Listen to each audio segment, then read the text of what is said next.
19 ਸਾਲ ਦਾ ਸੀ, ਚੰਗਾ ਖਿਡਾਰੀ ਸੀ, ਪਰ ਨਸ਼ਾ ਜਿੱਤ ਗਿਆ। ਤਰਸੇਮ ਸਿਆ, ਇਸ ਅੱਗ ਦਾ ਸੇਕ ਤਾਂ ਘਰ ਘਰ ਪਹੁੰਚਿਆ, ਪਰ ਬਸ ਹੁਣ ਹੋਰ ਨਹੀਂ। ਪੰਜਾਬ ਸਰਕਾਰ ਨੇ ਨਸ਼ਿਆਂ ਦੇ ਵਿਰੁੱਧ ਇੱਕ ਸਖਤ ਮੁਹਿੰਮ ਚਲਾਈ ਹੈ ਤੇ ਅਸੀਂ ਸਾਰਿਆਂ ਨੇ ਇਹਨਾਂ ਦਾ ਸਾਥ ਦੇਣਾ ਕਿ ਅੱਜ ਤੋਂ ਬਾਅਦ ਨਾ ਇਸ ਪਿੰਡ ਵਿੱਚ ਨਸ਼ਾ ਵਿਕੂਗਾ ਤੇ ਨਾ ਹੀ ਕਿਸੇ ਨਸ਼ਾ ਵੇਚਣ ਵਾਲੇ ਨੂੰ ਇੱਥੇ ਵੜਨ ਦਿੱਤਾ ਜਾਊ। ਜਿਹੜੇ ਨਸ਼ੇ ਵਿੱਚ ਫਸੇ ਹੋਏ ਨੇ ਉਹਨਾਂ ਨੂੰ ਨਸ਼ਾ ਮੁਕਤੀ ਕੇਂਦਰ ਵਿੱਚ ਭਰਤੀ ਕਰਾਵਾਂਗੇ। ਕੋਈ ਵੀ ਨਸ਼ਾ ਤਸਕਰ ਦੀ ਜ਼ਮਾਨਤ ਨਹੀਂ ਕਰਾਏਗਾ। ਵਾਅਦਾ ਕਰੋ, ਅਸੀਂ ਆਪਣੇ ਪਿੰਡ ਨੂੰ, ਆਪਣੇ ਪੰਜਾਬ ਨੂੰ ਨਸ਼ਾ ਮੁਕਤ ਕਰਕੇ रहांगे। मोहन भागवत को लाओ बोले तो मेरे हाथ से ये शक्य नहीं था। महाराष्ट्र के अंदर बहुत कुछ बड़े बड़े अधिकारी है, उनको छोड़ के मेरे जैसे को तुम इतनी बड़ी कामगिरी दे रहे, झूठी कामगिरी दे रहे। इसका गांभीर्य मेरे को था, इसलिए मैं क्या वो ऐसे काम करा नहीं। मैं जाके था नागपुर में रुका, मैं मेरे साथ में मेरे कर्मचारी थे, तो मैंने वो काम नहीं किया। भगवा आतंकवाद याच्या विषय इसके बारे में जो भी कुछ गए 15-16 साल से चर्चा थी, उसको आज पूर्ण विराम मिला है। इसके आगे वो कोई विषय रहा नहीं। वो ये विषय छोड़ के तपास होना चाहिए था। भगवा आतंकवाद या हिरवा आतंकवाद, पिवड़ा आतंकवाद, ये क्या है, समाज के लिए अच्छी बात नहीं है ये। और ये जो गुने का निकाल लगा, इसका तपास मेरे तरफ नहीं था। मेरे तरफ इसके संदर्भ में जो फरारी आरोपी है उनको पकड़ने के बारे में मेरे को आदेश था, और जो आदेश दिया गया था वो परमवीर सिंह और उनके ऊपर के अधिकारी ने मेरे को आदेश दे के बुला के लेके कहा गया था कि ये लोगों को पकड़ के लाओ। वो रामजी कलसंगरा, दिलीप पाटीदार, संदीप डांगे और आदरणीय मोहन भागवत, ये लोगों को लाने के लिए मेरे को नेमा गया था। बाद में वो 3 जने जो थे,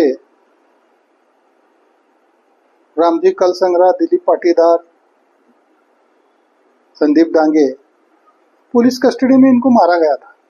उसको और फरारी दिखाने के लिए, भाग के गए ऐसा दिखाने के लिए मेरे को और आदेश दिया गया कि तुम ये पकड़ के लाए जैसा करो।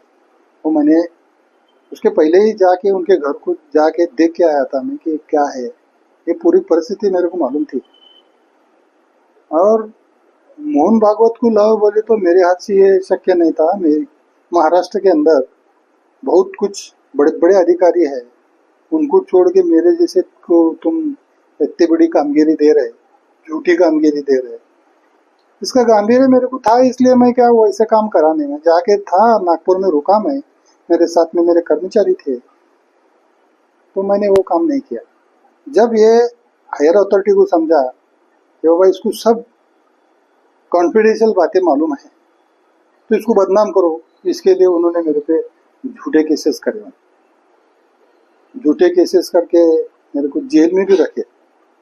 मैं ये सब बातें जो है कोर्ट के सामने रखा मैंने, और निर्दोष छूटा। जो निर्दोष छूटे तो मेरे डॉक्यूमेंट थे, उसमें मैं 313 का जवाब दिया था।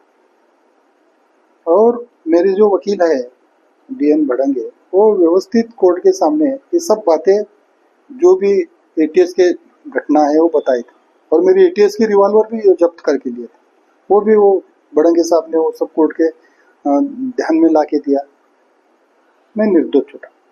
निर्दोष छूटने के बाद ये जो डॉक्यूमेंट के निकाल है मेरे बारे में, जो निकाल लगा था, उसके डॉक्यूमेंट NIA के कोर्ट में गए और वो भी कंसीडर किया गया है। अभी वो जजमेंट में क्या है मुझे मालूम नहीं। जजमेंट में अगर वो कंसीडर किया गया होगा तो उसके बारे में मैं बोलूँगा क्या। आज तो अभी तक तो जजमेंट बाहर नहीं आया। तो ऐसी ये भयानक कथा थी, इसको कहीं तो भी ब्रेक लगा है, खत्म हो गया ये मैटर। इसलिए मेरे को खुशी है, जो भी निकाल लगा वो एक्सेप्ट